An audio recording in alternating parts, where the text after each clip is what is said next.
Panther! Pick on someone your own size!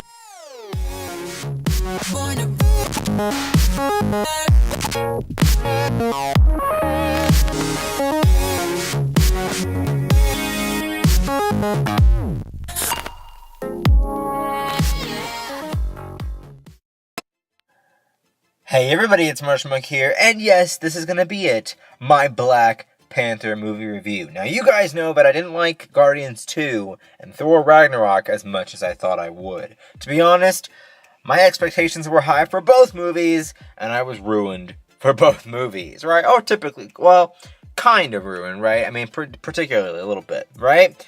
But I was trying not to keep my hopes high for Black Panther, and they ended up being high anyway, and I was not disappointed. Yes, the Ryan Coogler film starring Chadwick Boseman is a huge success in my book, and is now my favorite, that's right, favorite Marvel movie to date. Maybe not favorite comic book movie, right? Dark Knight really has that special place in my heart, so does Batman v Superman, but I really do love this movie quite a bit. They're in my top 3, I think, but there's so many comic book movies now I can't really choose. Alright, but let's get into this movie full in depth. And of course, spoilers are ahead, so if you don't want to hear about them, then please click off this video, go see Black Panther, and come back. Okay, let's get into the spoiler discussion. Oh, I'm so excited! Okay, so let's talk about Chadwick Boseman. Chadwick Boseman is Black Panther, just like Gal Gadot is Wonder Woman, just like Ryan Reynolds is Deadpool, and just like RDJ is Iron Man. Chadwick Boseman is Black Panther, and he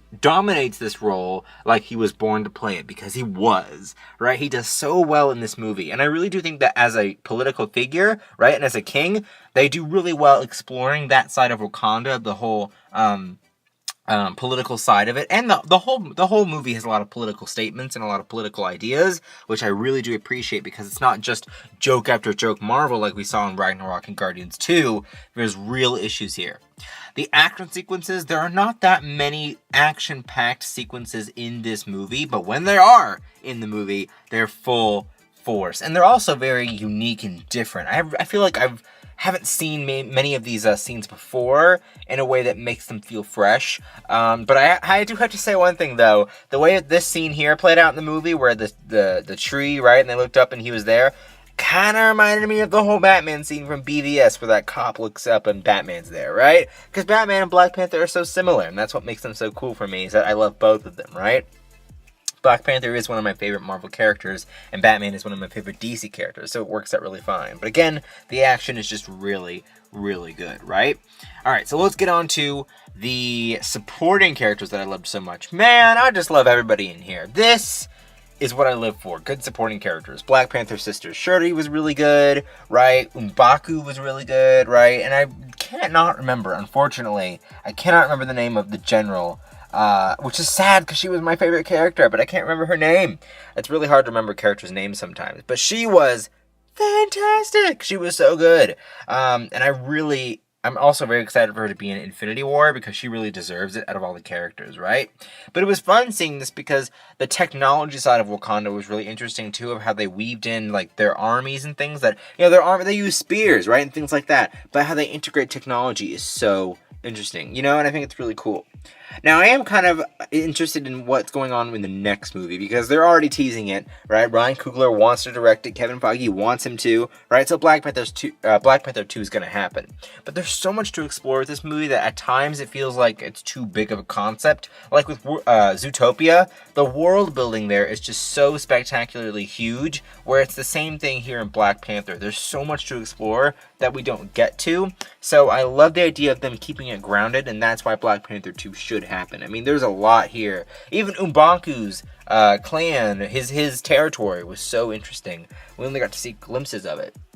And finally, Michael frickin' B. Jordan. I hate Michael B. Jordan sometimes. I just think he's really annoying in films, especially in Fantastic Four. But of course, that movie was terrible, right?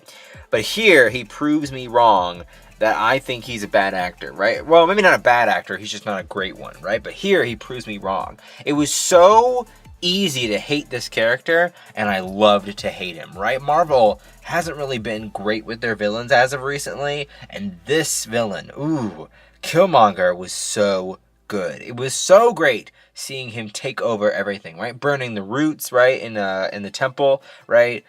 Just throwing T'Challa off of the waterfall, everything. It was so great. And the third act battle was also very interesting. You know, again, all this is just so new and fresh, and there was so much to explore with not only the technology that Wakanda had to offer, that's so advanced, right? I mean, freaking Tony Stark's gonna want his hands on this, right? Maybe even Hank Pym.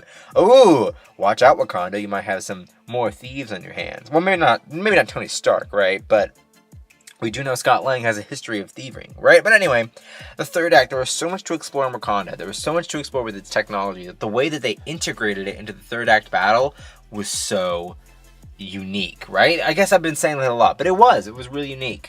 And finally, I really want to talk about the spiritual essence of this movie, because Black Panther has had some, maybe not, I don't know how you explain it, mystical, spiritual. He's had some of those encounters in the past, so I really want to see that brought back in the next movie, because the whole tree right here, right, I guess their version of the tree of life, or whatever they want to, whatever they're selling it off as, it really was just probably a tree, but it was just so spectacular seeing all those Black Panther ancestors, right? I want to see more of that ancestral plane. I want to dive into the more spiritual side of the Black Panther, right?